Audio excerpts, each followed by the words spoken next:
Hey guys, welcome back to another video. Today we're going to do something a little bit different. We've got a Japanese Nintendo GameCube, and this model is the DOL 001 Japan, as you can see. So what we're going to do with this, it's working fine, but only plays Japanese games, of course. So what we're going to do a couple of things. We're going to install a Xeno chip, which is this thing here. And what this will do, this will make the laser region free, so it can play discs from any region. We're also going to add a Pico Raspberry Pi in there. And what this will do is it'll enable us to run cards from MicroSD with this adapter here, which actually goes into the bottom. And what we're going to do to install the Raspberry Pi is we're going to use one of these new little ribbons that's specifically made for the GameCube. And it also comes with new thermal pads as well, which is really good. So I'll show you how that's done. And then just for a bit of fun, what we're going to do also is we're going to put it in this shell, which is pretty intense, which is pretty cool though. So we'll put it in that shell, and we'll also put in some coloured LEDs as well as a new battery holder, so we can actually put interchangeable batteries for the date and time save on it. So yeah, let's get into it. So first thing we need to do, flip it over, and we've got 4 screws, and they are the proprietary Nintendo screws, which use the 4.5 bit like that, and then you just put it in there and undo them. We'll take all 4 screws off. All 4 screws are out. This should just lift straight off like so. Set that aside, and then what we can do is we can just unclip that at the back, unclip this at the front, and carefully pry this up. This ribbon cable just pops up. Cool, that's done. We'll put that over to the side. And what we need to do now, we've got a multitude of screws along here, along there, along here. So we'll undo those now. Once you've undone all the screws, you can see there's actually 3 more screws that you cannot quite see. There's actually one just under here, which you can't get to because of this. But because we've undone the 2 here, we can actually now lift this out. Unplug the power supply from here. Just carefully lift that out. And thread it from the little piece there. Put that aside, that's pretty dirty, we're going to have to clean that. And then you can see you've still got 3 more screws here, and we can get to that one as well. And then all we have to do now is undo 2 screws on each side of here.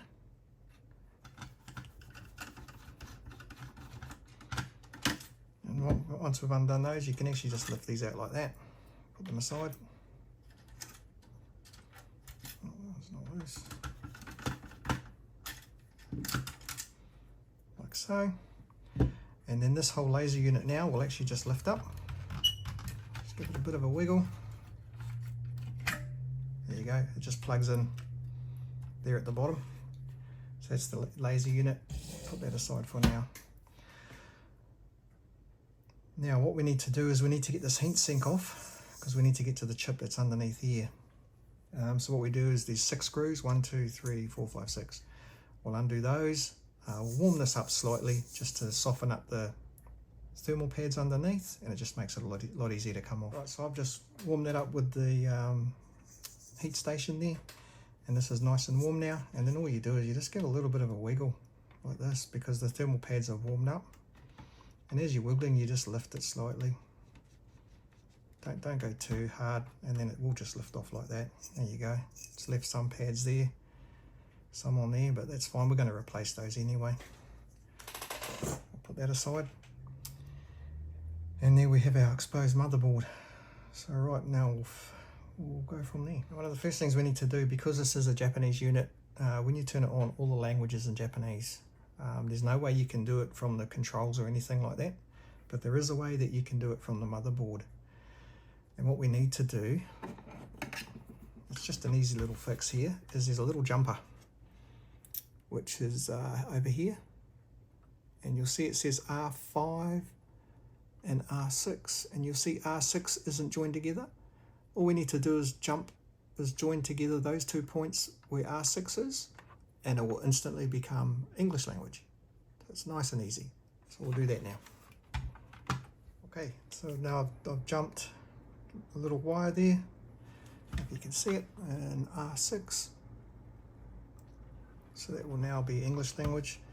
So what we might as well do now while we're at this stage is we might as well pop this board out, and this just actually plugs in the bottom as well. So if we just give it a bit of a wiggle. There you go, it just plugs in that piece there. We'll just put that aside. And then we want to undo these screws and get this metal plate off. Those 2 screws are out, so this metal plate now should just lift straight out. Put it on the side. And you see you've got the power unit there, and a few other little bits and pieces that we'll have to transfer into the new case. We've got some screws to remove on the power unit, but these little plates, they just lift out like that. So, and don't forget these little bits too. You need to replace those into the new case as well. So I'll undo all of this, pop those out, and we'll look at the new case. Left with is a very dusty bottom base that we no longer need. So let's pull over the other case and let's have a look at that. So this one, lift the top off. You see it's got all the pieces you need. Whoops. Back and front. And it actually gives you the other back as well if you have got the 101, the DOL 101 instead of the DOL 001. So have different outputs. So this is what we need here. We need this piece right here. So all I've done is just transferred everything back into the bottom of this, put the 4 screws back in the power supply unit. What we do now is we put on the metal plate. Just give it a bit of a brush down.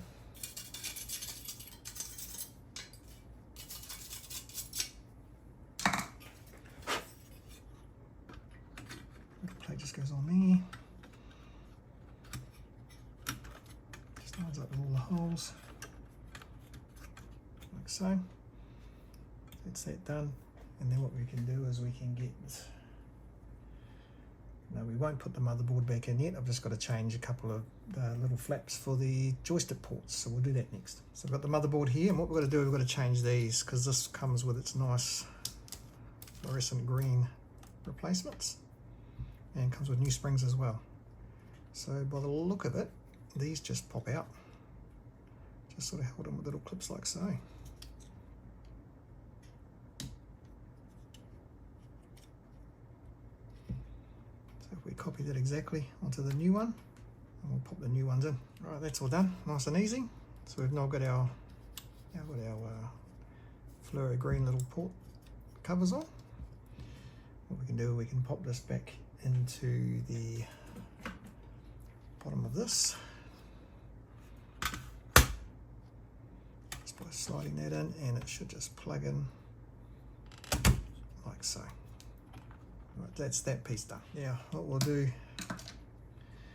we'll put this flex cable on. This is actually a really good idea for the Raspberry Pi. Before you had to sort of mount it on the side, run wires. When this actually just connects onto the one chip, actually it goes that way, connects onto the one chip there, and you don't have to do any cutouts either, so it actually sits nicely. But what we'll do is we'll mount the Raspberry Pi on this first before we mount this, because it just makes it a little bit easier. Before I do that, we'll go and we'll just load what we need to load onto the Raspberry Pi to make this run. We'll go do that now on the computer. What we have to do now, we have to load up the information we need on this little Pico. So all you do is just Google PicoBoot UF2 and download the full Pico UF2 file, like so. And then all we do is we get our little Pico here, while holding that button, plug it into the USB-C port that's plugged into the computer, and it'll bring up another screen. So it's brought up another screen now. So all we do is we just drag that into our Pico, it'll load it, and it self-ejects when it's done, and a little green light comes on. So all you do now is just unplug it. Now that that's all done, we can mount this on here. Best thing to do is do it before you put it into the machine. That way we can line it all up, and you don't have to do all of the solder points. You only have to do a certain amount of them, and what I'll do is I'll solder them on, and then I'll show you when they're done which ones you need to do. Right, so they're all soldered up, and the ones you do, hopefully you can see it, is you come 3 up from the bottom on each side, those ones, and then you come from the USB port, you come 3 down and do that one, and then 5 down and do that one.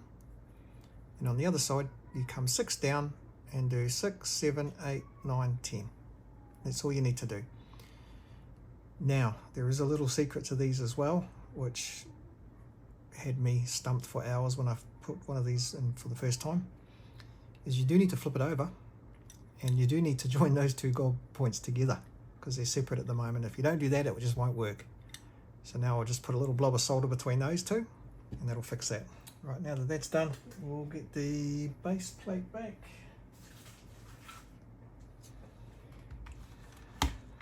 And then what we're going to do, this is the tricky part, it goes on that chip there, that one there, and then you've got to solder it to the legs that it's pointing to. So pretty much that one, that one, that one, that one, that one, that one. I always use a little bit of flux as well, just to help it flow a bit better. It can be a bit tricky because it sits up on these components here, so it doesn't quite sit flat on the chip. But if you can sort of get these front ones done first, that sort of helps. So we'll do that now. Right, that's all done. Not the prettiest, and it's a little bit fiddly, but once they're all done, I've tested it with the multimeter as well, just to make sure that they're all good, and they are. So that piece is all done now. Now we can put this aside, because now we'll do the chip that goes on underneath of the laser unit. Right, so here's the laser unit. So what we need to do here is we need to take this off from the bottom, and then we just have a number of little Phillips screws here, so I'll just rip all those out now. I've actually just remembered I've forgotten to put the 2 screws in the bottom of the base. I'll just do that as well. Put these 2 in. Silly. Oh, there you go. I'll pop those in, put it all down. Let's get back to this. So I've undone all the screws. That just lifts off like so. And this exposes what we need to get at to add our little chip to this, to make this region free. And the area we need to concentrate on is this area here, is where we need to solder all our points, and up to the side there. And I normally mount the chip about here, just so it's out of the way. So I'll set everything up and show you how it's done. So I prepare everything. I put a little bit of tape underneath there, and then I put the Xeno chip on top, and you just put a little bit of tape there just to hold it in place. This chip is designed so you can actually sit it there and solder through these points, but I've only successfully done it once, and it's just so much easier just running wires to them. I find that myself. Personal preference really. I mean, you can give it a go, but a lot of people have ruined these boards by trying to sit the chip on there and trying to get it in the right place. So we'll do each wire, and I'll show you where each one goes for the Xeno chip. Right, that's all done. So what I've done is I've wired it all up. Each one sort of just goes to each point on here and goes back to there. Then what I'll do is I'll just put some more tape over top of that just to protect all that. If you need info on where to wire it, you can actually just Google it, and it just comes up with, you know, the exact thing there, how to do it. Once that's done, it's all taped up, we can then just pop our cover back on.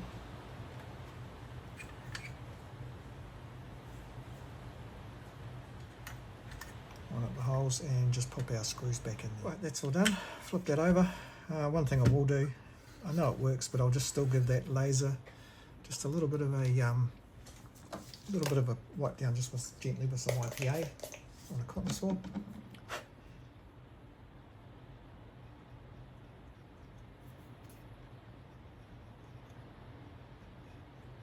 Just so we make sure that it's all good to go.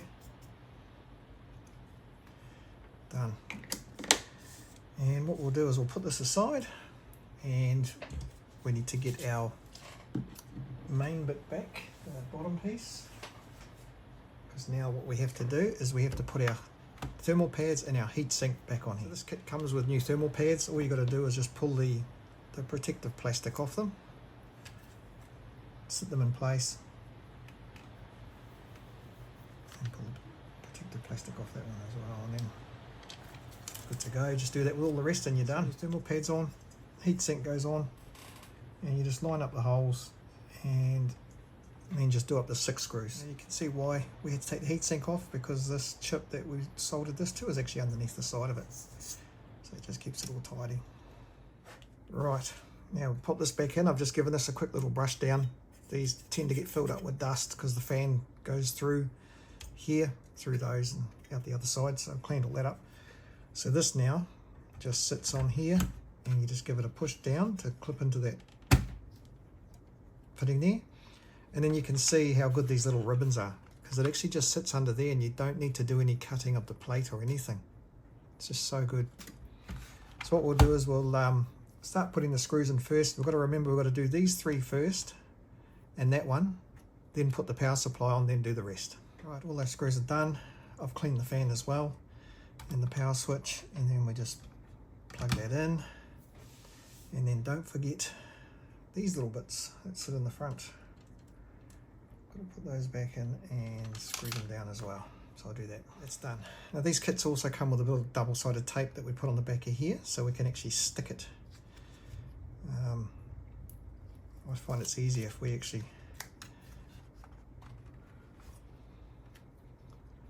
put the double-sided tape on there first, like so, and then just peel that off.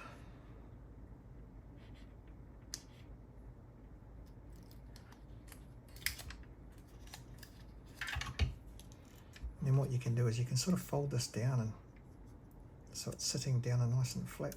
Tuck it down in there and then just push it against that pad. There you go. That's the Raspberry Pi all set and done. As I was saying before, for the back piece it comes with both of them. So that's for the 001 and that's for the 101. And we don't need that one because we've got the 001 unit. So we will just pop this one into place. And then what we'll have to do, we'll have to change the faceplate, so we'll do that. So here's our faceplate. What we're going to do, we're going to unscrew that, take this piece off here. We're going to do that battery mod so that it's not a fixed battery, and it's one we can just slide in and out, and we'll probably change the LED as well, so I'll do that. Right, that's all done. So I've added the little battery piece in there and put a CR2032 battery in. And I've changed the LED out for a blue one to something different, and just screwed that back onto there. So let's put that back in the base and put it all back together. So I've just plugged that back, at the ribbon cable back in there, sit that on there. Everything's done, tidy. I always open the lid up on these before I put the top on, because then that doesn't put pressure on this back switch. Slide it on. There we go. Put that down. And then what we do, just put our 4 screws back in there. And that's done. One thing this does come with too is the little rubber pieces that go in the front here. So we'll chuck those on.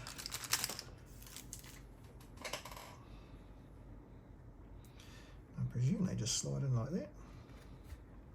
So it's just the front feet of it. And another cool thing that it does come with too is a new top. So I have to stand up with this one. Actually try and get it straight.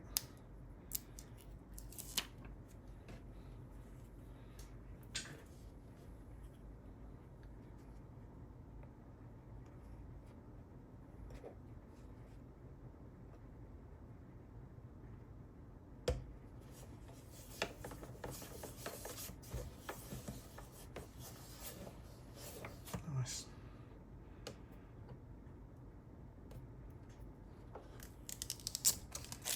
Oh, it looks really good.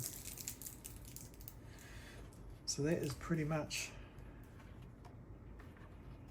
a neon green GameCube done, modded with a PicoBoot with a Raspberry Pi. and also with the Xeno chip. Now, last thing to do, I suppose, is plug it in and test it. Right, so I've got a little setup here. Got a little TV. That looks terrible. Those scan lines. So with the PicoBoot, what I do is I use this little piece here, and this is just a MicroSD card that's already loaded up with one game just as a test. So what I do is I pop that in there, pop that in the bottom, and then we'll turn it on and see what happens. Change the frames per second to try and, but it's still got bars on it, but we'll just give this a go. So if we turn this on, oh, look at that. Oh, and it's loading up. Awesome. So we know the PicoBoot works. I'll grab a controller just to test that. But that blue light looks awesome in there. So we'll give that a go. Right, now let's try, we know the chip works with the SD. Let's try it with a Japanese disk. Now the secret here is you've actually got to hold the reset while pressing the power button. And when that comes up, you let go of reset. And up you come.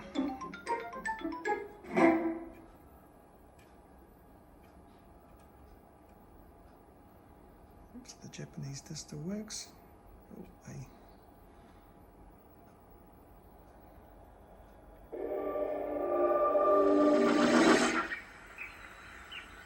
Now let's try a PAL disc. This is the only PAL disc I have.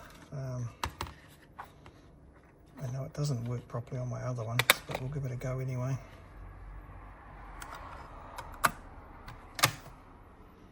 Again, hold reset, start, release.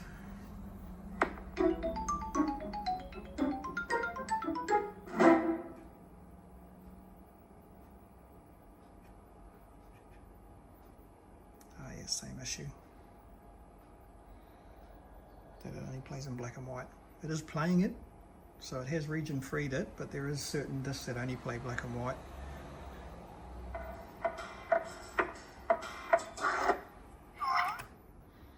So at least we know we've got it pretty much going. I have tested, someone else brought around another disc, a power disc that they had, and you were able to switch between 60 and 50 hertz on the disc itself at the start, and you were able to get color.